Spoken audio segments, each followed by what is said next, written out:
ज्ञान मंथन में आप सभी का हार्दिक अभिनंदन करते हैं। मैं हूं सुबोध और दोस्तों आज के अपने इस वीडियो में हम आपको जानकारी देने वाले हैं श्रीमद् भगवत गीता के अध्याय 14 के बारे में, जिसमें भगवान श्री कृष्ण ने अर्जुन को गुण त्रय विभाग योग के बारे में ज्ञान दिया था। तो चलिए दोस्तों बिना कोई देरी किए हुए शुरू करते हैं इस वीडियो को और देते हैं आपको जानकारी श्रीमद् भगवत गीता के अध्याय 14 के बारे में। भगवान श्री कृष्ण कहते हैं, हे अर्जुन, समस्त ज्ञानों में भी सर्वश्रेष्ठ इस परम ज्ञान को मैं तेरे लिए फिर से कहता हूँ, जिसे जानकर सभी संत मुनियों ने इस संसार से मुक्त होकर परम सिद्धि को प्राप्त किया है। इस ज्ञान में स्थिर होकर वह मनुष्य मेरे जैसे स्वभाव को ही प्राप्त होता है। वह जीव न तो सृष्टि के प्रारंभ में फिर से उत्पन्न ही होता है और न ही प्रलय के समय कभी व्याकुल होता है। हे भरतवंशी, मेरी यह 8 तत्वों वाली जड़ प्राकृतिक अर्थात जल, अग्नि, वायु, पृथ्वी, आकाश, मन, बुद्धि और अहंकार ही समस्त वस्तुओं को उत्पन्न करने वाली योनि अर्थात माता है और मैं ही ब्रह्म अर्थात आत्मा रूप में चेतन रूपी बीज को स्थापित करता हूँ। इस जड़ चेतन के संयोग से ही सभी चर अचर प्राणियों का जन्म संभव होता है। हे कुंती पुत्र, समस्त योनियों जो भी शरीर धारण करने वाले प्राणी उत्पन्न होते हैं, उन सभी को धारण करने वाली ही जड़ प्रकृति ही माता है और मैं ही ब्रह्म अर्थात आत्मा रूपी बीज को स्थापित करने वाला पिता हूँ। हे महाबाहो अर्जुन, सात्विक गुण, राजसिक गुण और तामसिक गुण, यह तीनों गुण भौतिक प्राकृतिक से ही उत्पन्न होते हैं। प्राकृतिक से उत्पन्न तीनों गुणों के कारण ही अविनाशी जीवात्मा शरीर में बंध जाती है।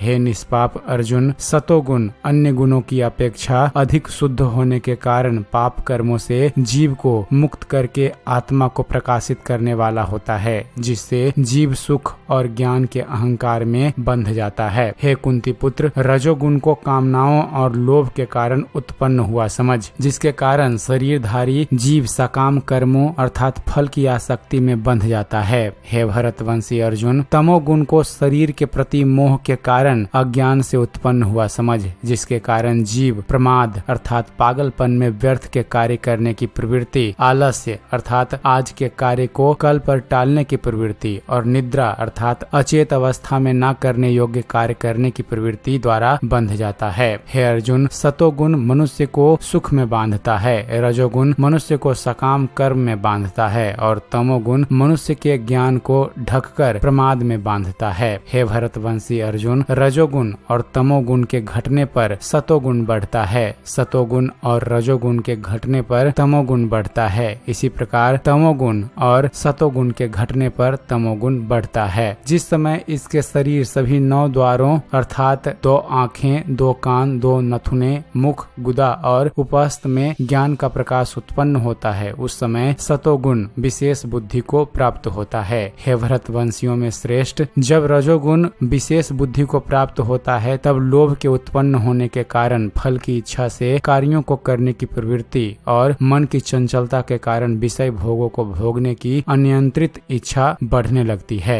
हे कुरुवंशी अर्जुन, जब तमोगुण विशेष बुद्धि को प्राप्त होता है तब अज्ञान रूपी अंधकार, कर्तव्य कर्मों को न करने की प्रवृत्ति, पागलपन की अवस्था और मोह के कारण न करने योग्य कार्य करने की प्रवृत्ति बढ़ने लगती है। जब कोई मनुष्य सतोगुण की वृद्धि होने पर मृत्यु को प्राप्त होता है तब वह उत्तम कर्म करने वालों के निर्मल स्वर्ग लोकों को प्राप्त होता है। जब कोई मनुष्य रजोगुण की बुद्धि होने पर मृत्यु को प्राप्त होता है तब वह सकाम कर्म करने वाले मनुष्यों में जन्म लेता है और उसी प्रकार तमोगुण की वृद्धि होने पर मृत्यु को प्राप्त मनुष्य पशु पक्षियों आदि निम्न योनियों में जन्म लेता है। सतोगुण में किए गए कर्म का फल सुख और ज्ञान युक्त निर्मल फल कहा गया है। रजोगुण में किए गए कर्म का फल दुख कहा गया है और तमोगुण में किए गए कर्म का फल अज्ञान कहा गया है। सतोगुण से वास्तविक ज्ञान उत्पन्न होता है, रजोगुण से निश्चित रूप से लोभ ही उत्पन्न होता है और तमोगुण से निश्चित रूप से प्रमाद, मोह, अज्ञान ही उत्पन्न होता है। सतोगुण में स्थित जीव स्वर्ग के उच्च लोकों को जाता है, रजोगुण में स्थित जीव मध्य में पृथ्वी लोक में ही रह जाते हैं हैं और तमोगुण में स्थित जीव पशु आदि नीच योनियों में नरक को जाते हैं। जब कोई मनुष्य प्राकृतिक के तीनों गुणों के अतिरिक्त अन्य किसी को कर्ता नहीं देखता है और स्वयं को दृष्टा रूप में देखता है, तब वह प्राकृतिक के तीनों गुणों से परे स्थित होकर मुझ परमात्मा को जानकर मेरे दिव्य स्वभाव को ही प्राप्त होता है। जब शरीरधारी जीव प्राकृतिक के इन तीनों गुणों को पार कर जाता है, तब वह जन्म, मृत्यु, बुढ़ापा तथा सभी प्रकार के कष्टों से मुक्त होकर इसी जीवन में परम आनंद स्वरूप अमृत का भोग करता है।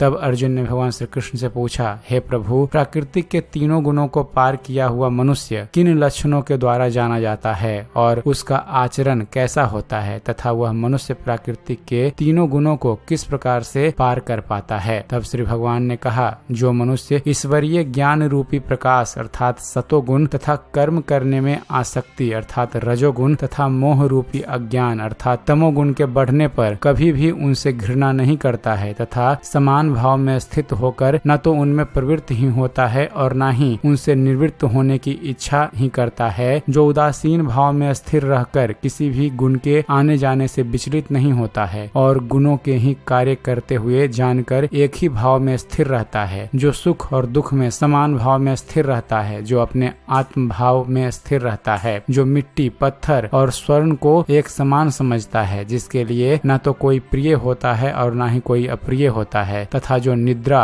और स्तुति में अपना धीरज नहीं खोता है, जो मान और अपमान को एक समान समझता है, जो मित्र और शत्रु के पक्ष में समान भाव में रहता है तथा जिसमें सभी कर्मों के करते हुए भी कर्तापन का भाव नहीं होता है, ऐसे मनुष्य को प्राकृतिक के गुणों से अतीत कहा जाता है। जो मनुष्य हर परिस्थिति में बिना विचलित हुए अनन्य भाव से मेरी भक्ति में स्थिर रहता है, वह भक्त प्राकृतिक के तीनों गुणों को अति शीघ्र पार करके ब्रह्म पद पर स्थित हो जाता है। उस अविनाशी ब्रह्म पद का मैं ही अमृत स्वरूप, शाश्वत स्वरूप, धर्म स्वरूप और परम आनंद स्वरूप एकमात्र आश्रय हूँ। दोस्तों, इस प्रकार उपनिषद, ब्रह्म विद्या तथा योग शास्त्र रूप श्रीमद् भगवत गीता के श्री कृष्ण अर्जुन संवाद के प्राकृतिक गुण विभाग योग नाम का 14वां अध्याय संपूर्ण होता है। उम्मीद करते हैं फ्रेंड्स आप सभी को हमारा ये वीडियो पसंद आया होगा। अगर वीडियो पसंद आया हो तो वीडियो को लाइक और शेयर करना ना भूलिएगा। और दोस्तों, ऐसे ही ज्ञानवर्धक वीडियो देखते रहने के लिए आप हमारे चैनल ज्ञान मंथन को सब्सक्राइब जरूर कीजिएगा। आप हमारे चैनल को सब्सक्राइब कीजिए और देखते रहिए, जानते रहिए। धन्यवाद। जय हिंद।